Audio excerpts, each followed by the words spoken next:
Zobaczymy, z jakich części ten projektor się składa, jak się go obsługuje i no przede wszystkim, czy działa. Bardzo ładnie zachowany projektor. Przypuszczam, że on był używany w fabryce o nazwie Wołczański Agregatny Zawod, czyli Wołczańska Fabryka, nie wiem, agregatów. Ten skrót FED to jest nic innego jak inicjały od imienia i nazwiska Felix Edmundowicz Dzierżyński. Jeden ze slajdów był wyświetlany, potem zamieniałem na drugi. Ostrość obrazu ustawiało się kręcąc tutaj tym obiektywem. Żarówka nawet nie wygląda na spaloną, także mam nadzieję, że będzie działała. O! I działa bardzo ładnie nasz projektor.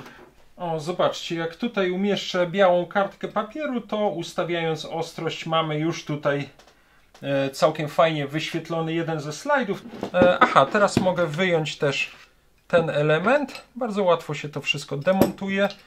Wszystkie te soczewki można by teraz wyjąć i w razie potrzeby dosyć łatwo wymienić. Jest to mało ścisły rysunek, ale mniej więcej chyba widać zasadę działania. Tutaj rozłożyłem cały ten projektor rozmontowany na części. Myślę, że bardzo fajnie widać jego stosunkowo prostą budowę. Tak to mniej więcej wygląda, chociaż fachowcy od optyki pewnie zgrzytają słusznie zębami. Ok, to się już ładnie trzyma. Odwracamy. Teraz po otwarciu to wszystko powinno się ładnie przesuwać. Tak.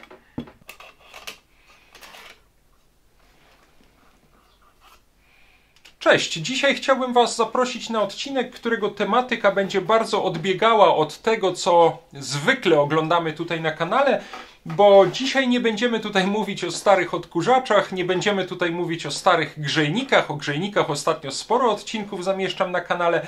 Nie będziemy tutaj też mówić o starych silnikach, tylko o starym projektorze do slajdów, czy do diapozytywów, czy do przeźroczy, jak kto woli, o projektorze czy rzutniku produkcji radzieckiej modelu Etude 2C, który dostałem niedawno od znajomych i składa się właściwie fantastycznie, bo tego typu urządzenia u mnie w domu zawsze odgrywały dużą rolę. Zresztą mam, myślę, że co najmniej 3 jeszcze różne stare, między innymi też jeden radziecki starszy model Etude, jeden austriacki i jeszcze jakiś chyba polski stary rzutnik slajdów.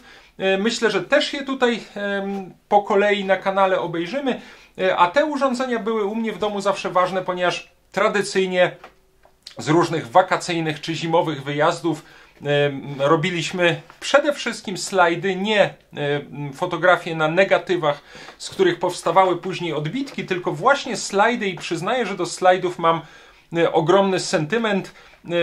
Odbitki, klasyczne odbitki w formie pocztówek mają oczywiście tę zaletę, że można je w każdej chwili wygodnie obejrzeć, ale nie mają tego, co oferują slajdy, czyli całej tej atmosfery wieczornego pokazu, kiedy cała rodzina siadała w pokoju, był rozwijany ekran, albo tak naprawdę w większości przypadków używano po prostu białą ścianę, a u mnie w domu akurat większość ścian była wyłożona boazerią, albo były na nich regały z książkami, więc rozwijano białe prześcieradło, no i zaczynała się właśnie projekcja takich slajdów z jakiegoś wakacyjnego wyjazdu. Trochę miało to taki klimat pokazu kinowego czy pokazu filmowego, trochę przypominało też takie pokazy, nie wiem, bajek, dawnych bajek na kliszach, które były oglądane przy pomocy rzutników Ania czy Jacek. Zresztą myślę, że takie rzutniki do bajek na kliszach też sobie czasem obejrzymy. Także dla mnie slajdy miały w sobie coś magicznego. Mam też takie ręczne przeglądarki do slajdów, które pozwalały obejrzeć pod światło, patrząc gdzieś tam w kierunku okna czy pod lampkę, pozwalały takie slajdy obejrzeć też bez wyświetlania ich na ścianie w dość wygodny sposób, no ale jednak takie pokazy, projekcje slajdów mają, tak jak już powiedziałem, w sobie coś magicznego, coś niezwykłego, ten niezwykły klimat rozgrzanego projektora, zapachu rozgrzanej żarówki, zapachu rozgrzanej też kliszy od slajdów. Do dzisiaj mam te pokazy w bardzo miłej pamięci, chociaż oczywiście już w ostatnich latach z robienia slajdów czy z fotografowania tą metodą zrezygnowałem. Oczywiście używam aparat cyfrowy czy po prostu aparat w telefonie, no i naturalnie też pozwala to dzisiaj na zorganizowanie bardzo fajnych pokazów przy pomocy rzutnika gdzieś tam na ścianie czy na ekranie. No a kiedyś, myślę, że jeszcze do końca lat 90. właściwie slajdy były taką jedyną metodą zorganizowania tego rodzaju pokazu, czy właściwie w ogóle jedyną prostą metodą do wyświetlania obrazu na ścianie. No były jeszcze na przykład w szkołach czy w salach wykładowych takie, nie wiem, to się chyba nazywało rzutnik napowietrzny. Takie rzutniki duże z soczewkami, na które kładło się specjalnie wydrukowane folie, na przykład z jakąś prezentacją. Można było oczywiście używać też kiedyś projektorów filmowych na taśmę 8 mm, czy Super 8 mm, czy nawet jak ktoś miał 16 mm w takich, powiedzmy, amatorskich warunkach, ale jednak slajdy były najprostszą metodą wyświetlania obrazu na ścianę. I tak się składa, że ostatnio bardzo dużo z tych moich slajdów też archiwizuję, to znaczy mam skaner, który pozwala na ich skanowanie, przerabiam te slajdy na wersję cyfrową i mam je wtedy zapisane w pamięci komputera, aczkolwiek już to oglądanie slajdów na ekranie nie jest tym samym, tak jak powiedziałem, jak te kiedyś organizowane wieczorne pokazy slajdów w domu. I czasami takie projektory do dzisiaj też używam, żeby sobie takie właśnie prezentacje slajdów w gronie rodziny czy przyjaciół zorganizować. Także dzisiaj chciałbym razem z Wami obejrzeć ten radziecki projektor slajdów Etude 2C, który też jest związany z ciekawą dosyć historią i mam nadzieję, że to zapoczątkuje właśnie też taką serię odcinków o sprzęcie do projekcji slajdów, bo jeszcze kilka innych ciekawych urządzeń myślę, że będziemy tutaj mogli razem na kanale obejrzeć. Na razie ja te slajdy wszystkie odstawię, a my zajmiemy się już tylko tym projektorem. Zobaczymy, co jest w tym pudełeczku, zobaczymy, z jakich części ten projektor się składa, jak się go obsługuje i no przede wszystkim, czy działa.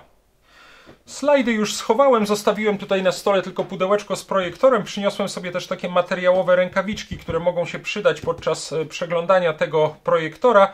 Zwłaszcza, że ostatnio oglądam sporo brudnych grzejników elektrycznych i no, myślę, że w tych rękawiczkach będzie bezpieczniej ten projektor, a zwłaszcza jego soczewki i żarówkę oglądać. Mamy tutaj ładne pudełeczko, troszkę zniszczone, ono dosyć długo leżało w takim nieogrzewanym pomieszczeniu. Diaprojektor Etude 2C, z boku również diaprojektor Etude 2C. Tutaj mamy na dole logo FED, znane ewentualnie fotografom z marki popularnych niegdyś radzieckich aparatów fotograficznych FED. Tutaj też mamy diaprojektor Etude 2C, numer seryjny, robocze naprężenie 220 V, czyli napięcie 220 V. Tutaj także symbol FED, czy logo FED fabryki w Wołczańsku, która właściwie była filią fabryki w Charkowie, noszącej właśnie imię czy nazwę FED. Co to znaczyło? O tym sobie za chwilkę porozmawiamy, bo to może być nawet dla wielu osób pewnym zaskoczeniem. Otwieram teraz to pudełeczko, odkładam jedną jego część, otwieram, no i tak, mamy tutaj sam bardzo ładnie zachowany projektor. Przypuszczam, że on był używany, ale bardzo niewiele. Tutaj chyba brakuje jeszcze takiej zatyczki czy nakładki na ten obiektyw ochronnej, bo powinna być, ale to najczęściej gdzieś tam ginęło. Natomiast sam projektor nie jest tutaj ani podrapany. Dobra, zaraz go sobie obejrzymy. Mamy tutaj przewód przyłączeniowy z wyłącznikiem. Tutaj wtyczka wkładana czy wpinana do tego projektora. Tutaj wtyczka wkładana do gniazdka. Mamy ramkę do umieszczania dwóch slajdów, które na zmianę można było wymieniać. Mamy tutaj instrukcję obsługi w języku rosyjskim. Zaraz ją sobie obejrzymy. O, może tak to położę, tak żeby to było widoczne. Mamy tutaj jeszcze w języku polskim kartę gwarancyjną. Warunki gwarancji określa załącznik i tak dalej. Tutaj widzę, że ten aparat był kupiony chyba w kwietniu 1984 roku. Zaraz kartę gwarancyjną też sobie dokładniej obejrzymy. I co jeszcze? I mamy tutaj jeszcze żarówkę, chyba zapasową, bo tutaj tak, tutaj jedna żarówka się znajduje, więc mamy tutaj jeszcze zapasową 100-watową żarówkę do tego projektora, oryginalną radziecką. To jest wszystko tutaj w pudełeczku, chyba więcej już niczego nie ma, także pudełeczko na razie też na bok odstawiam, a my obejrzyjmy sobie, co mamy tutaj na stole. Ja już sobie założyłem te rękawiczki, chociaż one też nie są pierwszej czystości, ale myślę, że będą troszeczkę chroniły ten projektor i zwłaszcza jego optykę przed zostawieniem jakichś odcisków palców. Powiem Wam może najpierw bardzo szybciutko, czego dowiedziałem się o historii tych projektorów Etude. My teraz oglądamy model Etude 2C, ale będziemy później w jednym z kolejnych odcinków oglądać też starszy model projektora Etude. To były urządzenia produkowane w Wołczańsku na terenach dzisiejszej Ukrainy, wtedy należącej do Związku Radzieckiego, będącej jedną z republik radzieckich, w fabryce o nazwie Wołczański Agregatny Zawod, czyli Wołczańska Fabryka, nie wiem, agregatów, która istniała od roku 1970 i była początkowo filią fabryki o nazwie Charkowski Maszynostroitelny Zawod, czyli Charkowska Fabryka Budowy Maszyn. Zresztą Wołczańsk leży w okręgu charkowskim, a ta fabryka w Charkowie, Charkowski Maszynostroitelny Zawod, nosiła imię Feliksa Dzierżyńskiego i właśnie ten widoczny tutaj też na projektorze skrót FED i widoczny też na, tak jak już powiedziałem, wielu popularnych niegdyś radzieckich aparatach FED. Było wiele modeli, zresztą jeden z takich aparatów też sobie kiedyś tutaj obejrzymy. Ten skrót FED to jest nic innego jak inicjały od imienia i nazwiska Feliks Edmundowicz Dzierżyński. Myślę, że wiele osób, które kiedyś korzystało z tych aparatów FED, nie miało pojęcia, że robią zdjęcia tak naprawdę Dzierżyńskim. I fabryka w Charkowie powstała jeszcze przed wojną, w 1927 roku. Początkowo powstała z takich warsztatów należących do tak zwanej komuny imienia Dzierżyńskiego i tam produkowano między innymi od początku właśnie aparaty fotograficzne. Podczas wojny ta fabryka była ewakuowana na Syberię, a po wojnie wróciła do Charkowa. Produkowano tam m.in. urządzenia dla lotnictwa i, uwaga, też dla przemysłu kosmicznego, no ale także też kontynuowano produkcję słynnych i całkiem dobrych aparatów FED. Natomiast, tak jak powiedziałem, w 1970 roku powstała filia fabryki charkowskiej, filia w Wołczańsku, ten wspomniany już Wołczański Agregatny Zawod, czyli Wołczańska Fabryka Agregatów, która pierwotnie produkowała także części do samolotów, a między innymi z biegiem czasu zaczęły tam powstawać także projektory Etude. Nie tylko ten model, ale między innymi ten model. I tutaj co prawda nie ma nigdzie logo fabryki w Wołczańsku, ale jest logo FED, czyli tak naprawdę używane przez fabrykę w Charkowie. Ale tak jak powiedziałem, tak jak przeczytałem, te projektory powstawały już w Wołczańsku, również na terenie dzisiejszej Ukrainy.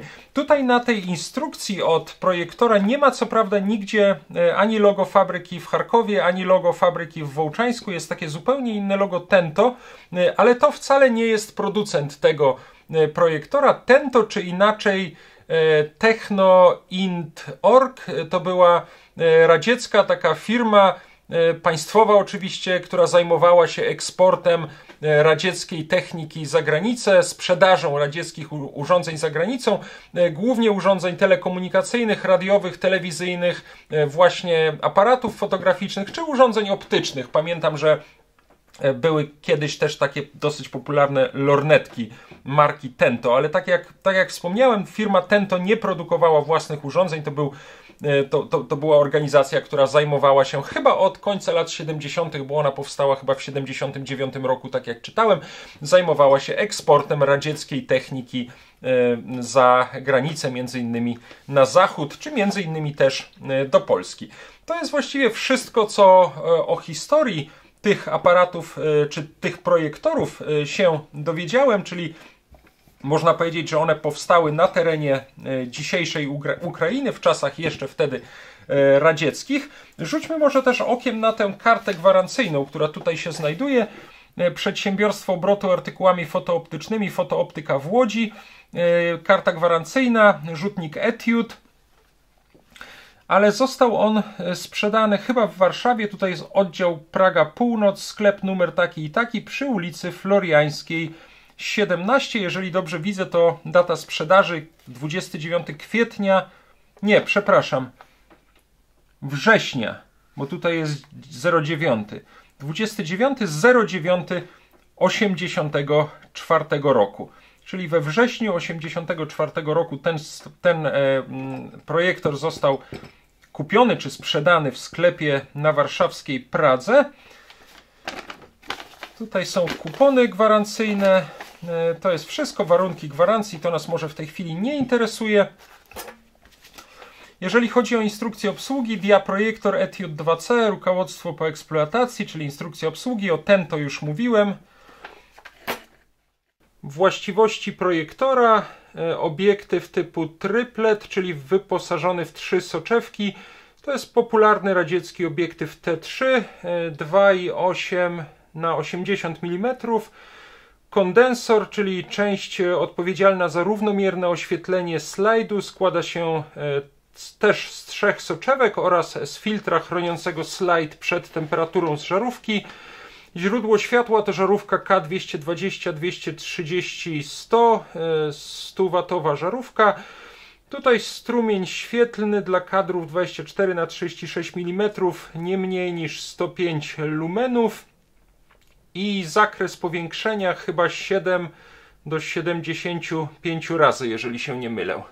No i tutaj jest już opis samego projektora, opis części zawartych tutaj w tym komplecie. No tak, my nie mamy tej pokrywki na obiektyw. Mamy sznur przyłączeniowy. Jeżeli rozpakowaliśmy ten projektor, to trzeba było wyciągnąć, tutaj jest napisane, tekturki, które były tutaj włożone na czas transportu i zabezpieczały znajdujące się wewnątrz soczewki. Tych tekturek już tutaj nie ma. Otwieraliśmy właśnie tę pokrywę projektora. Musieliśmy włożyć tutaj ramkę na slajdy. Mogliśmy tutaj włożyć 2 slajdy do takiej ramki. Chwileczkę, ja może je zaraz przyniosę, żeby to od razu obejrzeć i zademonstrować. Tutaj mam 2 slajdy dla odmiany, jeden czerwony, drugi czarny. I slajdy, jeżeli dobrze pamiętam, i zresztą jest to tutaj też w instrukcji napisane, wkładało się do góry nogami. One były potem wyświetlane już oczywiście w prawidłowej pozycji, czyli wkładam te slajdy do góry nogami. Wyglądało to w ten sposób, obsługa takiego projektora, że jeden ze slajdów był wyświetlany, potem zamieniałem na drugi. Ten slajd wyjmowałem, wkładałem następny. Załóżmy, że to jest kolejny slajd. Przekładałem, wymieniałem wtedy, przepraszam, w tych rękawiczkach jest trochę niewygodnie. Wymieniałem potem ten slajd, wkładałem następny i w ten sposób trwała taka projekcja. Z tego co wiem, do tych projektorów Etiud były także ramki, ale trzeba było je dokupić oddzielnie, które umożliwiały oglądanie albo slajdów na takich niepociętych kliszach, albo oglądanie takich bajek, które były nawijane na klisze na rolkach i wtedy były tutaj 2 pokrętła i można było takie bajki slajd po slajdzie oglądać, tak jak u nas w rzutnikach Ania czy rzutnikach Jacek na przykład. Zresztą tak jak powiedziałem, takie rzutniki też sobie obejrzymy. No tutaj mogliśmy oglądać tylko ramka po ramce. Ja mam jeszcze jeden rzutnik slajdów, chyba austriacki, nie pamiętam, Eumik chyba, ale nie jestem już tego pewien, który ma już takie magazynki, nie wiem, na 20 czy 30 slajdów i zmieniało się wtedy już automatycznie po naciśnięciu przycisku, a potem wymieniało się cały taki magazynek. No tutaj operator takiego projektora miał jednak troszkę więcej pracy, bo musiał na bieżąco te slajdy w tej podwójnej ramce wymieniać, ale generalnie bardzo proste. Aha, tu jest jeszcze napisane, że mamy z przodu taką sprężynę, która pozwalała nam wysunąć nóżki. Mogliśmy sobie dopasować wysokość tego projektora. W praktyce pamiętam, że zwykle jednak używało się na przykład, przepraszam, książek do tego, żeby taki projektor jakoś tam pod kątem przechylić. Aczkolwiek on ma również... tutaj jest gwint. Można było ten projektor przykręcić do takiego klasycznego fotograficznego statywu i używać go właśnie na statywie, niekoniecznie na stole. Ostrość obrazu ustawiało się kręcąc tutaj tym obiektywem. Popatrzmy dalej. Aha, i tutaj jest jeszcze wymiana, kwestia wymiany lampy.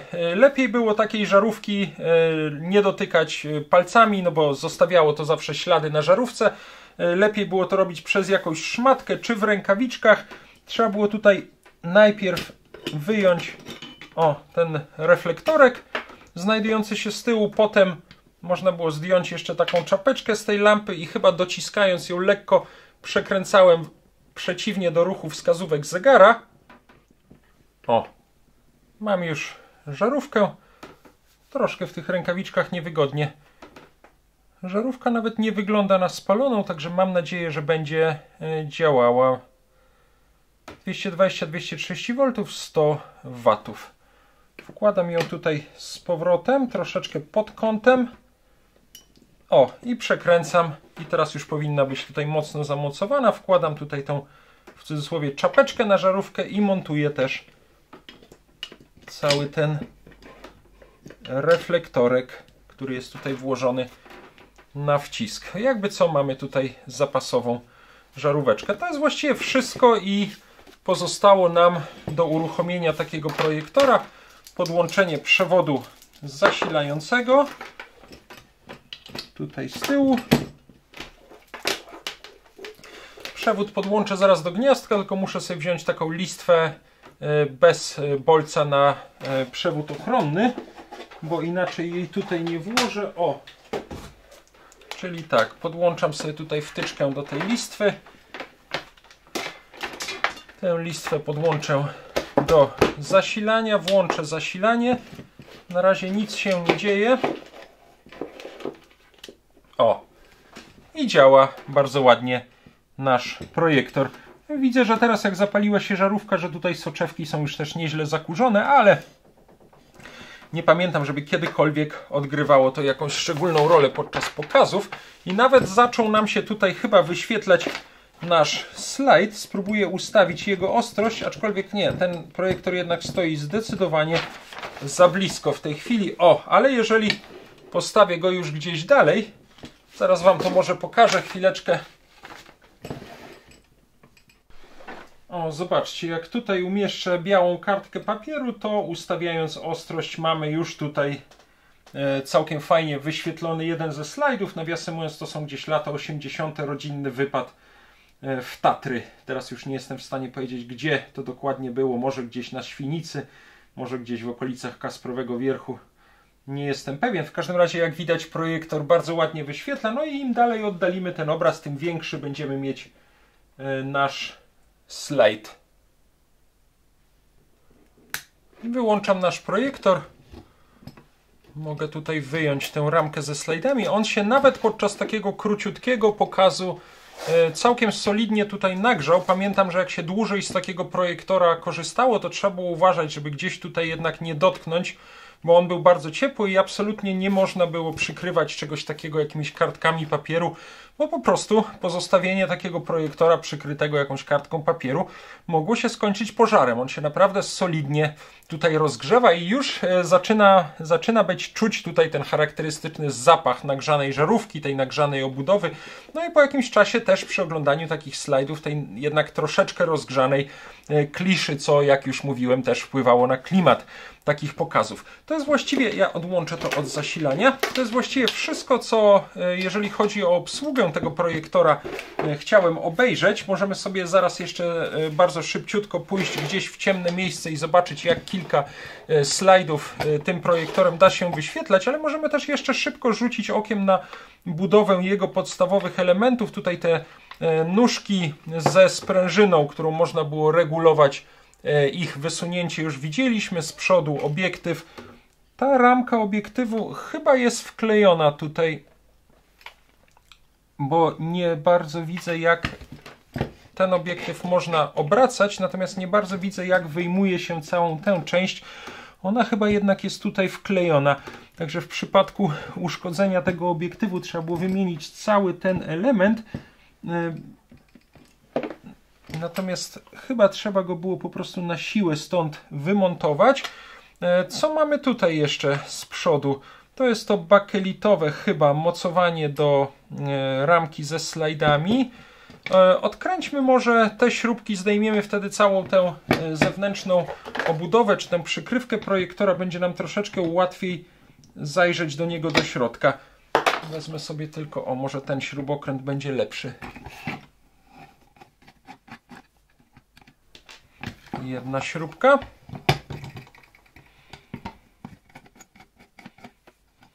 Druga śrubka. Zdejmuję tę obudowę projektora.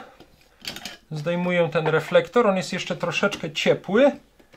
Tutaj mogę zdjąć tę czapeczkę z żarówki. Jeszcze raz spróbuję wykręcić żarówkę. Przekręcam ją na bok i wyjmuję. Żarówkę to może położę tutaj na instrukcji obsługi. Ona jest jeszcze ciepła, ale nie jest już bardzo gorąca. Tutaj mamy całe to gniazdo na żarówkę. Możemy z ciekawości też je... Aha, teraz mogę wyjąć też ten element. Bardzo łatwo się to wszystko demontuje. Zobaczcie, mogę tutaj wykręcić ewentualnie to gniazdo żarówki. Nawet nie muszę zmieniać śrubokrętu. Chyba. Tak.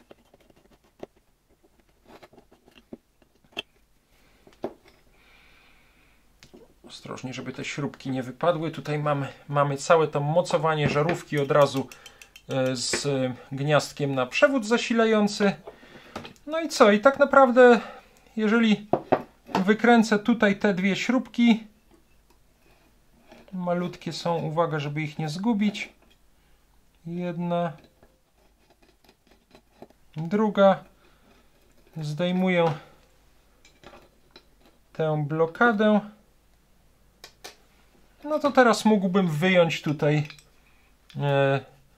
te raz, dwa, trzy soczewki, a to nie jestem pewien, jest chyba po prostu szkło chroniące, to jest ten filtr chroniący przed przegrzaniem, przed temperaturą powstającą tutaj, generowaną tutaj przez żarówkę, chroniącą slajdy przez przegrzanie. No tak mi się przynajmniej wydaje, bo tutaj mamy jedną soczewkę, tu mamy drugą, tu mamy trzecią, tutaj mamy już tę ramkę, a to musi być to szkło chroniące slajdy. Moglibyśmy teraz, nie wiem, pensetką jakąś, nie chcę tego robić rękami, wszystkie te soczewki po prostu powyjmować. Tutaj jedna z nich jest, widzę, dociśnięta taką sprężyną. Tą czarną sprężyną jest dociśnięta do obudowy. Wszystkie te soczewki można by teraz wyjąć i w razie potrzeby dosyć łatwo wymienić. Tutaj rozłożyłem cały ten projektor rozmontowany na części. Myślę, że bardzo fajnie widać jego stosunkowo prostą budowę. No, żeby jeszcze było to kompletnie rozmontowane, to trzeba by tak naprawdę wyjąć tutaj te soczewki, wyjąć ten obiektyw ze środka. No ale to już są takie drobiazgi. Tak naprawdę na główne elementy mamy ten projektor rozłożony. Soczewek tak naprawdę nie chciałem dotykać, tylko głównie dlatego, żeby ich nie wybrudzić i nie porysować. Tutaj jeszcze, żeby uniknąć nieporozumienia, wspominaliśmy, że mamy obiektyw typu triplet składający się z 3 soczewek, ale mamy też 3 soczewki tutaj w tym elemencie. Jeżeli się nie mylę, jest to tak zwany kondensor, czyli część optyki projektora, która służyła do równomiernego oświetlenia slajdu. I tutaj także mamy 3 soczewki, a pomiędzy nimi mamy dodatkowo taką szybkę. To jest chyba ten szklany filtr chroniący slajdy przed przegrzaniem, przed temperaturą żarówki, zwłaszcza podczas jakiejś dłuższej projekcji jednego slajdu, kiedy na przykład chcieliśmy coś dokładniej o nim opowiedzieć. Także cała ta optyka tego urządzenia kryje się w 2 tych częściach. Ta część odpowiada, jeżeli się nie mylę, za równomierne oświetlenie naszego slajdu, no a część optyki w obiektywie odpowiada za ustawienie ostrości obrazu emitowanego przez projektor i za jego powiększenie, no ale to już fachowcy od urządzeń optycznych będą na pewno w stanie lepiej to opisać czy wyjaśnić.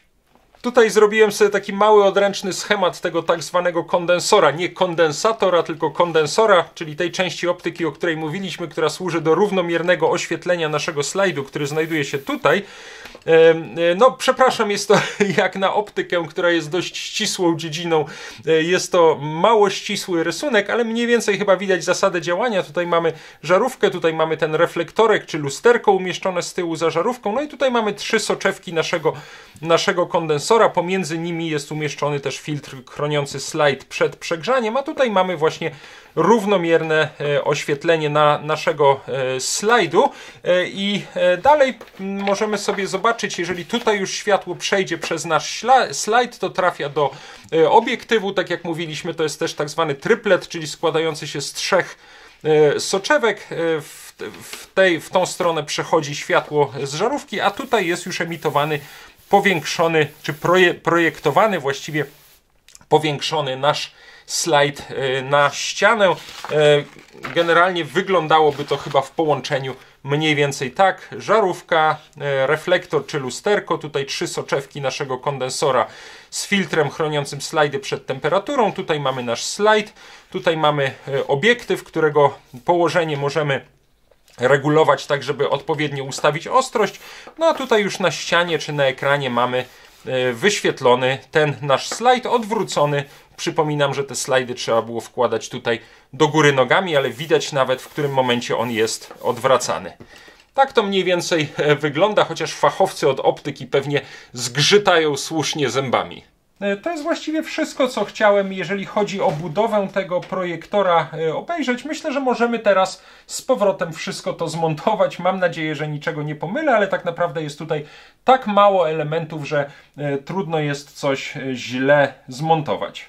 Na początek zamontuję tutaj ten mechanizm dociskający soczewki, tylko uwaga, bo to ma znaczenie, którą stroną on jest obrócony, tak żeby tutaj ładnie trafił te jego boczne ramiona tutaj z otworkami, żeby ładnie trafiły akurat na każdą z soczewek w ten sposób. O, tę jedną troszeczkę muszę tutaj dopchnąć. I teraz przykręcam śrubki. Dobra, tę śrubkę mam już przykręconą.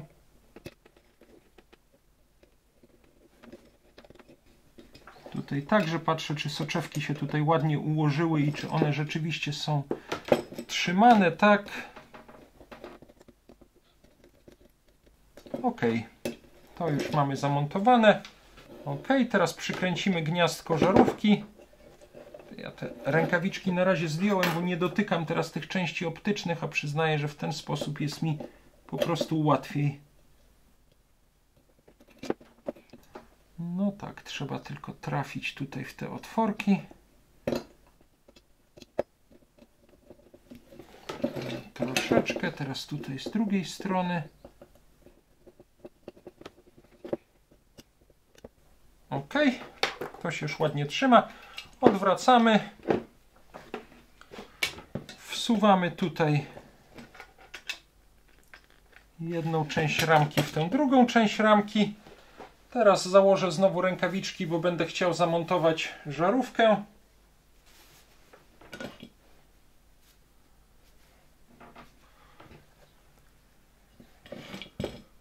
Ok, żaróweczkę wkładam tak troszeczkę pod kątem i przekręcam.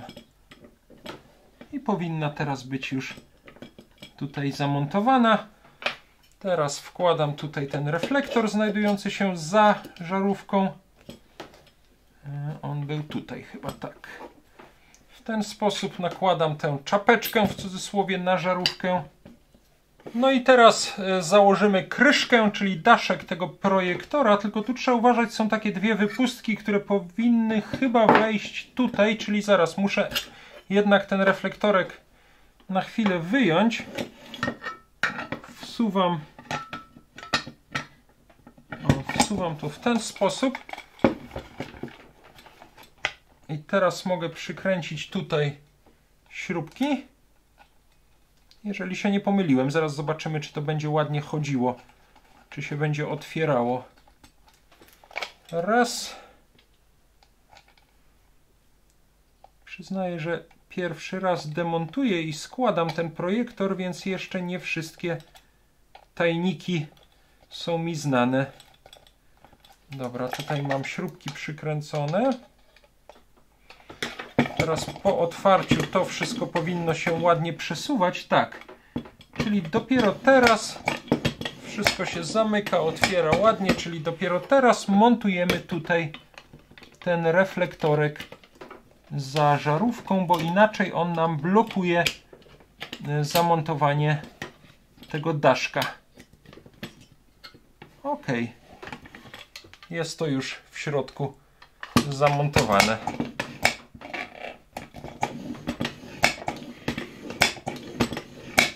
No i możemy włożyć tutaj ramkę na slajdy. I zaraz myślę, że pójdziemy zrobić mały test działania tego projektora. No a ja postawiłem sobie teraz ten projektor tutaj na stole warsztatowym. Po drugiej stronie warsztatu rozwinąłem taki kawałek białego płótna. Chyba nawet jest to jakiś stary roll-up, który czasem używam właśnie do różnych prezentacji. Troszkę pod kątem są te slajdy wyświetlane i nie do końca równo, ale to nie przeszkadza. Lepiej byłoby oczywiście poczekać, aż będzie tutaj całkowicie ciemno w warsztacie, ale myślę, że można już teraz kilka tych slajdów pooglądać. Także ja Wam bardzo za to dzisiejsze spotkanie z projektorem Etude 2C dziękuję. Jeszcze się trochę tymi slajdami pobawię i myślę, że będziemy z tego rodzaju sprzętem częściej spotykać się tutaj na kanale, bo tak jak powiedziałem, tych projektorów mam jeszcze co najmniej kilka do obejrzenia, w tym obejrzymy sobie też parę z lat 60., czy nawet może 50. Obejrzymy sobie tutaj też przy okazji projektory do wyświetlania bajek na kliszach, projektory wspominanego tutaj już typu Ania czy Jacek i na pewno obejrzymy sobie też różne stare slajdy. Mam na przykład dosyć ciekawe slajdy z wyprawy do Nowego Jorku z lat 90. Mam kilka slajdów z wyprawy na Monte Cassino również w latach 90. Na pewno coś ciekawego tutaj znajdzie się do obejrzenia. Także jeszcze raz Wam bardzo dziękuję. Ja sobie teraz troszeczkę pooglądam. Akurat wybrałem teraz różne zimowe slajdy.